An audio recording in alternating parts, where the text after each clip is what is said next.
Assalamualaikum warahmatullahi wabarakatuh.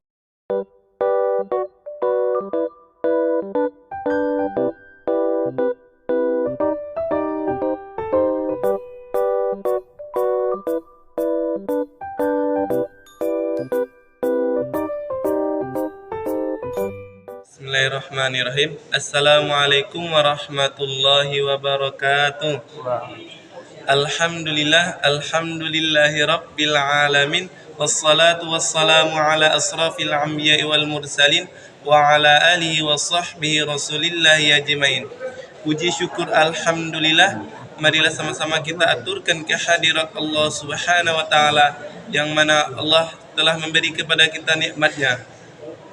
Salat dan beriringkan salam tidak lupa kita hadiahkan kepada pucuk pimpinan umat sedunia, yakninya Nabi besar Mustafa Muhammad sallallahu alaihi wasallam. Yang saya hormati Ibu Dr. Ruwaida SS MPD. Baik, pada kesempatan kali ini kami akan menampilkan makalah Asal Mula Bahasa Indonesia yang akan dibacakan oleh Saudara Aziz, yaitu Asal Mula Bahasa Indonesia. Yang kedua, Pengesahan Bahasa Indonesia yang akan dibacakan oleh Saudara Muhammad Junaidi. Yang ketiga, Ejaan Perkembangan yang akan dibacakan oleh Saudara Fikra. Dan yang keempat, Kedudukan Bahasa Indonesia dan Fungsi Bahasa Indonesia dibacakan oleh Saudara Zikri. Kepada Saudara Aziz disilakan. 2000 years later. Asal mula bahasa Indonesia. Bahasa Indonesia adalah bahasa resmi Negara Kesatuan Republik Indonesia dan bahasa Persatuan Bangsa Indonesia. Dari sudut pandang linguistik, bahasa Indonesia adalah sebuah variasi dan bahasa Melayu. Dalam hal ini, dasar yang dipakai adalah bahasa Melayu Riau, tetapi terlahir mengalami perkembangan akibat penggunaannya sebagai bahasa kerja dan proses pembakuan. Pada awal abad ke-20 sampai saat ini, bahasa Indonesia merupakan bahasa yang hidup dan terus berkembang dengan pengayaan kosakata baru, baik melalui penciptaan maupun melalui penyerapan dari bahasa daerah dan bahasa asing. Pada zaman Kerajaan Sriwijaya abad ke-7 Masehi, bahasa Melayu kuno dipakai sebagai bahasa kenegaraan. Hal itu dapat diketahui dari 4 prasasti berusaha berdekatan yang ditemukan di Sumatera bagian selatan. Peningkatan kerajaan tersebut, prasasti tersebut diantaranya adalah dengan ditemukannya prasasti di kedudukan Bukit Berangka tahun 683 Masehi Palembang, Talang Tuo Berangka tahun 684 Masehi Palembang, Kota Kapur Berangka tahun 686 Masehi Bangka Barat, dan Karangbrahi Berangka tahun 688 Masehi Jambi. Prasasti itu bertuliskan huruf Pranagari berbahasa Melayu kuno. Pada saat itu bahasa Melayu yang digunakan bercampur kata-kata bahasa Sangkerta. Sebagai penguasa perdagangan di Kepulauan Nusantara, para perdagangan membuat orang-orang berniaga terpaksa menggunakan bahasa Melayu walaupun dengan cara kurang sempurna. Hal itu melahirkan berbagai varian lokal dan temporal pada bahasa Melayu, yang secara umum dinamakan bahasa Melayu pasar oleh para peneliti. Penemuan prasasti berbahasa Melayu kuno di Jawa Tengah berangkat tahun abad ke-9 dan prasasti di dekat Bogor. Prasasti Bogor dari abad ke-10 menunjukkan penyebaran penggunaan bahasa itu di Pulau Jawa. Penemuan keping tembaga Laguna di dekat Manila. Pulau Luzon berangkat tahun 900 Masehi juga menunjukkan keterkaitan wilayah tersebut dengan Sriwijaya. Pada abad ke-15, perkembangan bentuk yang dianggap sebagai bentuk resmi bahasa Melayu karena dipakai oleh Kesultanan Mahkota yang kelak disebut sebagai bahasa Melayu tinggi. Penggunaan terbatas di kalangan keluarga kerajaan di sekitar Sumatera, Jawa, dan Semenanjung Malaya. Kemudian Malaka merupakan tempat bertemunya para nelayan dari berbagai negara dan mereka membuat sebuah kota serta mengembangkan bahasa mereka sendiri. Dengan mengambil kata-kata yang terbaik dari bahasa di sekitar daerah tersebut, kota Malaka yang posisinya sangat menguntungkan strategi menjadi bandar utama di kawasan Asia Tenggara. Bahasa Melayu menjadi bahasa yang paling sopan dan paling tepat di kawasan Timur Jauh. Ejaan resmi bahasa Melayu pertama kali disusun oleh CH Wan Abujesen yang dibantu oleh Muhammad Taib Sultan Ibrahim dan Nawawi Sultan Ma'mar yang dimuat dalam kitab Logat Melayu pada tahun 1801.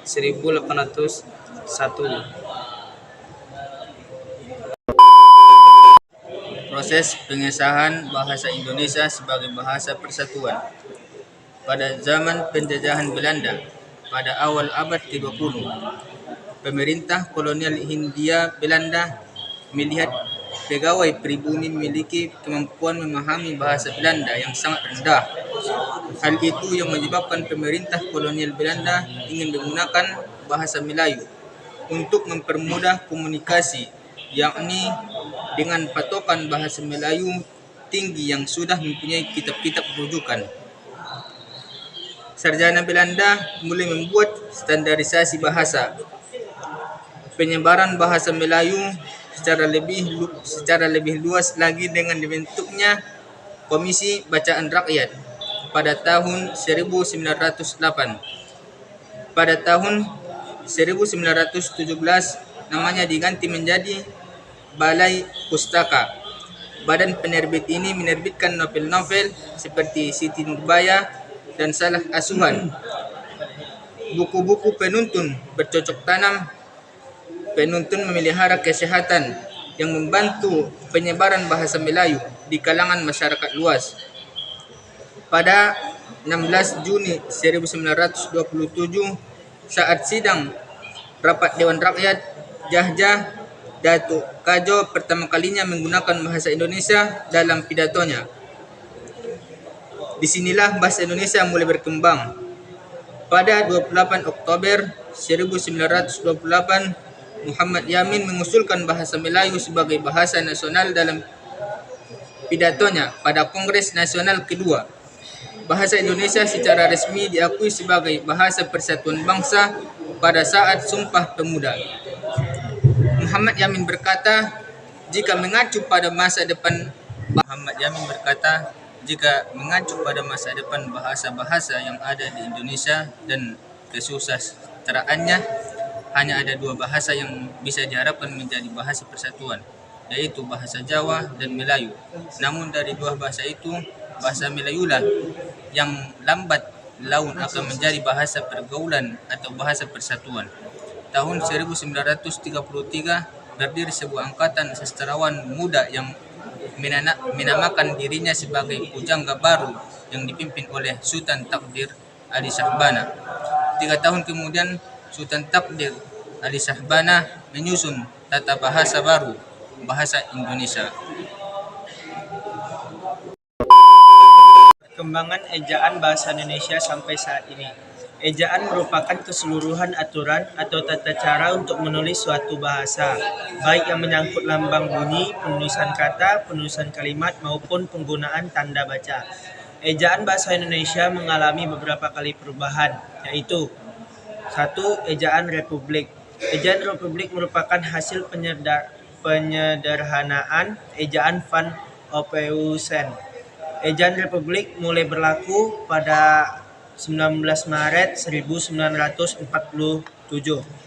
Yang kedua, ejaan pembaharuan. Ejaan pembaharuan merupakan suatu ejaan yang direncanakan untuk memperbarui ejaan Republik. Penyusunan ejaan ini dilakukan oleh Panitia Pembaruan Ejaan Bahasa Indonesia pada tahun 1957. Yang ketiga yaitu ejaan Melindo. Ejaan Melindo merupakan hasil perumusan ejaan Melayu dan bahasa Indonesia pada tahun 1959. Yang keempat, ejaan yang disempurnakan. Pada waktu pidato kenegaraan untuk memperingati hari ulang tahun kemerdekaan Republik Indonesia 17 Agustus 1972, diresmikan pemakaian ejaan baru untuk bahasa Indonesia oleh Presiden Republik Indonesia. Yang kelima, pedoman umum ejaan bahasa Indonesia. Zaman terus berubah, teknologi terus berkembang, dan bahasa pun terus menyesuaikan perubahan. Masyarakat yang kritis TEMS mendesak Badan Pengembangan dan Pembinaan Bahasa untuk segera merevisi pedoman EYD sehingga muncul Pedoman Umum Ejaan Bahasa Indonesia sebagai bentuk jawaban atas kritikan yang diterima. Yang keenam yaitu ejaan bahasa Indonesia. Istilah nama ejaan yang disempurnakan kembali. 2,000 years later. Kedudukan bahasa Indonesia dasar jiwa nasionalisme.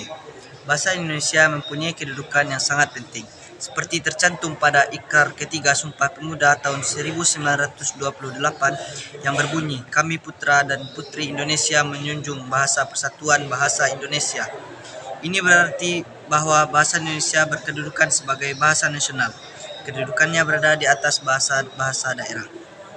Menurut arifin.com, bahasa Indonesia juga berkedudukan sebagai bahasa negara. Hal ini tercantum dalam Undang-Undang Dasar 1945. Tercantum pasal khusus.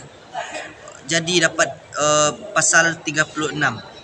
Jadi dapat disimpulkan jika kedudukan bahasa Indonesia adalah bahasa nasional dan bahasa negara. Hal ini yang selama ini tidak diketahui oleh semua kaum muda dan pelajar. Dalam kedudukannya, bahasa Indonesia harus benar-benar dipahami oleh semua kalangan, terutama kaum muda dan pelajar, agar jiwa patriotisme dan nasionalisme mereka terus terjaga. Hal ini berkaitan dengan keadaan saat ini yang semakin hari semakin kritis akan jiwa nasionalisme tersebut. Kaum muda dan pelajar lebih bangga akan bahasa asing, seperti bahasa Inggris, Mandarin, Arab, dan lainnya, yang menyampingkan bahasa nasional dan negara kita. Hal ini karena bahasa Indonesia adalah bahasa ibu yang mudah untuk dipahami dan tidak memerlukan belajar khusus. Dalam kenyataannya, masih banyak kaum muda dan pelajar yang tidak tahu bahasa Indonesia yang baik dan benar, mulai dari tingkatan pendidikan dasar sampai dengan tingkatan perguruan tinggi. Hal ini sesuai dengan kenyataan yang pernah diteliti oleh salah satu mahasiswa yang pernah penulis bimbing. Dari hasil penelitian tentang kedudukan dan fungsi bahasa Indonesia dalam kegiatan belajar mengajar, terlihat jika sebagian besar pelajar tidak menggunakan bahasa Indonesia dengan baik dan benar. Mereka lebih sering menggunakan bahasa daerah dengan campuran bahasa asing yang sudah jelas merusak tatanan kebahasaan yang telah dilakukan Indonesia. 3. Fungsi bahasa Indonesia dasar jiwa nasionalisme. Menurut buku Arifin 2008, kedudukan bahasa Indonesia sebagai bahasa nasional memiliki fungsi. Di antaranya A. Lambang kebanggaan kebangsaan. Di dalam fungsinya sebagai lambang kebanggaan kebangsaan, bahasa Indonesia mencerminkan nilai-nilai sosial budaya yang mendasari rasa kebangsaan. Atas dasar kebangsaan ini, bahasa Indonesia harus terus dijaga, pelihara, dan kembangkan, serta rasa kebanggaan pemakaiannya senantiasa kita bina. B. Lambang identitas nasional. Bahasa Indonesia fungsinya sebagai identitas nasional yang mengarah pada penghargaan terhadap bangsa Indonesia selain bendera dan lambang negara.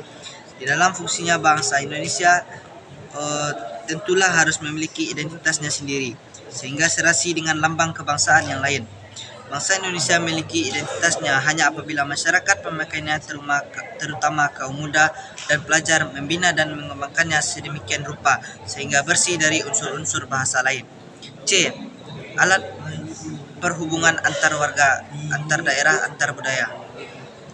Bahasa Indonesia memiliki peranan yang di masyarakat umum dan nasional. Berkat adanya bahasa Indonesia, masyarakat dapat berhubungan satu dengan yang lain sedemikian rupa sehingga kesalahpahaman sebagai akibat perbedaan latar belakang sosial budaya dan bahasa tidak perlu dikhawatirkan. Masyarakat dapat berpergian ke seluruh pelosok tanah air.